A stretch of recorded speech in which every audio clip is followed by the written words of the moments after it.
Assalamualaikum dan salam sejahtera saya ucapkan. Kami dari kumpulan 2 USM hari ini ingin berkongsi ilmu tentang cara-cara penjagaan gigi bagi golongan warga emas yang bertajuk Sayangi Gigi Opah dan Atuk. Jadi hari ini kita akan fokus kepada beberapa aspek seperti yang disenaraikan. Jom kita mulakan. Pertama sekali, siapakah yang tergolong dalam golongan warga emas? Warga emas ialah populasi penduduk yang berumur 60 tahun ke atas dan sebenarnya terdapat banyak perubahan mulut sewaktu usia meningkat jika kita sedari. Antaranya ialah akan berlakunya kehilangan gigi, gigi akan menjadi haus, gigi akan menjadi longgar dan kelihatan panjang disebabkan masalah gusi. Di samping itu, mulut juga akan menjadi lebih kering dan rasa kurang air liur, menyebabkan opah dan atuk sukar menelan dan bercakap. Bahkan ianya akan menyebabkan gigi mudah berlubang. Seterusnya, kepentingan mempunyai kesihatan mulut yang baik ialah dapat membantu opah dan atuk untuk mengunyah makanan dengan lebih berkesan, membantu kita untuk bercakap dengan lebih jelas dan mudah difahami, dan juga dapat membantu meningkatkan penampilan dan keyakinan diri opah dan atuk. Di samping itu, apakah masalah-masalah kesihatan mulut yang mungkin dihadapi oleh golongan warga emas? Pertama sekali ialah masalah gigi berlubang ataupun dikenali sebagai karies gigi, penyakit gusi, kanser mulut dan juga keradangan gigi palsu bagi warga emas yang memakai gigi palsu. Untuk gigi berlubang, biasanya gigi akan berlubang pada permukaan leher gigi atau lebih dikenali sebagai cervical area bagi golongan warga emas. Ianya akan menyebabkan gigi opah dan atuk lebih sensitif dan sakit, terutamanya bila mengambil minuman sejuk. Bagaimanakah gigi berlubang boleh terjadi? Ianya disebabkan oleh bakteria yang melekat pada permukaan gigi akan bertindak balas dengan sisa makanan yang kita makan, terutamanya makanan atau minuman bergula yang akan menghasilkan asid. Ianya akan menyebabkan kerosakan pada permukaan gigi, seterusnya menyebabkan ianya berlubang. Penyakit seterusnya ialah penyakit gusi. Terdapat banyak punca-punca penyakit gusi, di antaranya ialah plak gigi, gigi palsu yang kotor atau rosak yang menyebabkan pengumpulan plak gigi. Di samping itu, penyakit kencing manis juga berkait rapat dengan masalah gusi. Dan seterusnya, ubat-ubatan tertentu untuk penyakit tekanan darah tinggi atau epilepsi yang akan menyebabkan gusi bengkak ataupun mulut kering atau dikenali sebagai xerostomia.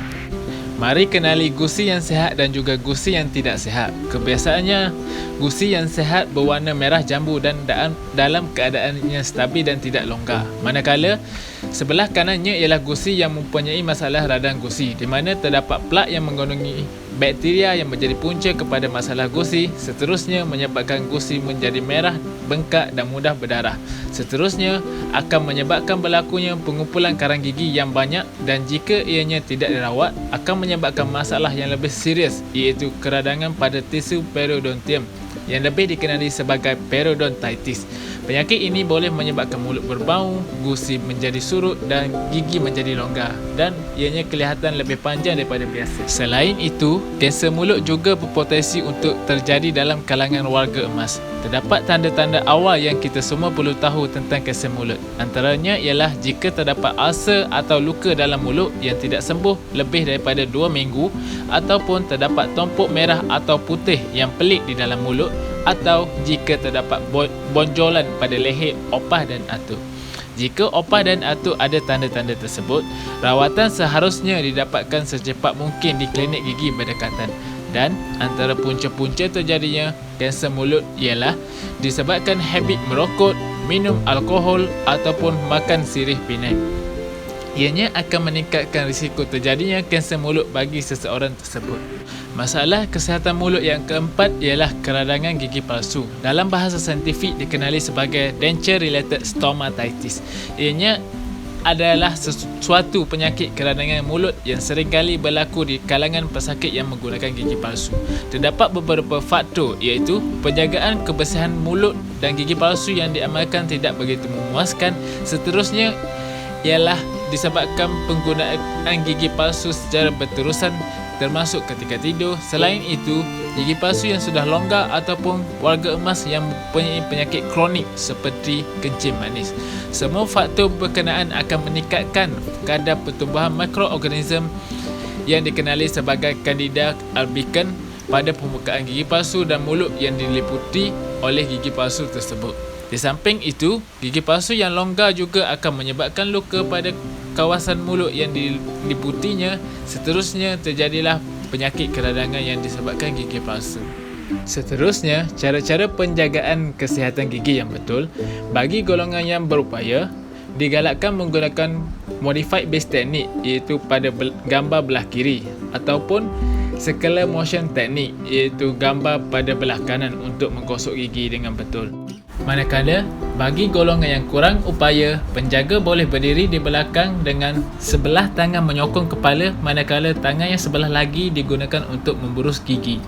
Bagi warga emas yang suka untuk membuka mulut, bahagian pemegang berus gigi boleh diletakkan antara gigi atas dan bawah, dan satu batang berus gigi lagi digunakan untuk menggosok gigi di bahagian belah sana. Selain itu, penggunaan ubat gigi yang berfluorida, benang gigi dan ubat kumur juga amat penting bagi menjaga kebersihan dan kesihatan mulut. Di samping itu, amalan pemakanan yang seimbang juga memainkan peranan di mana konsep suku-suku separuh seperti yang disyorkan oleh KKM amat digalakkan untuk diamal. Selain itu, kita juga disarankan untuk mengurangkan pengambilan makanan atau minuman yang manis, dan akhir sekali ialah pemeriksaan gigi berkala bersama doktor gigi yang berdekatan amat penting bagi memantau kesihatan mulut yang semasa bagi opah dan atuk. Secara lebih terperinci, terdapat beberapa jenis rawatan untuk gigi berlubang bergantung kepada tahap berlubang gigi tersebut.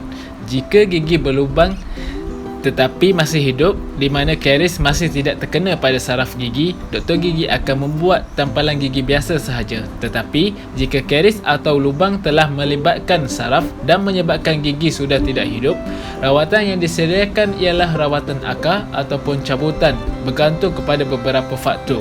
Dan untuk gigi yang di mana sudah tinggal akar gigi sahaja ataupun sudah tidak boleh ditampal, rawatan yang boleh diberikan ialah cabutan bagi mengelakkan berlakunya jangkitan.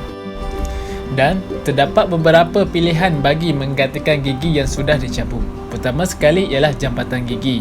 Kebiasaannya akan dilakukan jika terdapat kehilangan sebatang gigi di antara dua batang gigi, di mana ianya akan disimin kekal. Yang kedua ialah tanam gigi ataupun juga dikenali sebagai implan. Bagaimanapun, ianya memerlukan beberapa langkah pembedahan kecil sebelum proses penanaman gigi dapat dilakukan. Kos bagi implan agak tinggi jika dibandingkan dengan yang lain. Bagaimanapun, ianya lebih selesa dan kelihatan seperti gigi natural. Dan pilihan yang terakhir ialah gigi palsu yang biasa dipakai oleh warga emas, di mana ianya tidak disimin, boleh dibuka dan dipasang semula. Seterusnya, apakah rawatan untuk karang gigi yang telah terbentuk pada permukaan gigi? Rawatan tersebut ialah prosedur penskleran ataupun dikenali sebagai cuci gigi. Ianya perlu dilakukan apabila terdapat karang gigi pada permukaan gigi bagi memulihkan kesihatan gusi yang terjejas.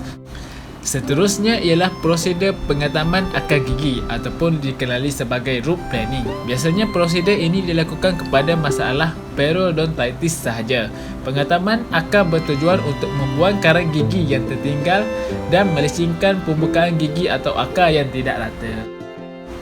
Seterusnya, prosedur yang lebih invasif bagi warga emas yang gusinya telah menyusut, kita akan melakukan prosedur grafting tulang atau gusi ataupun regenerasi tisu.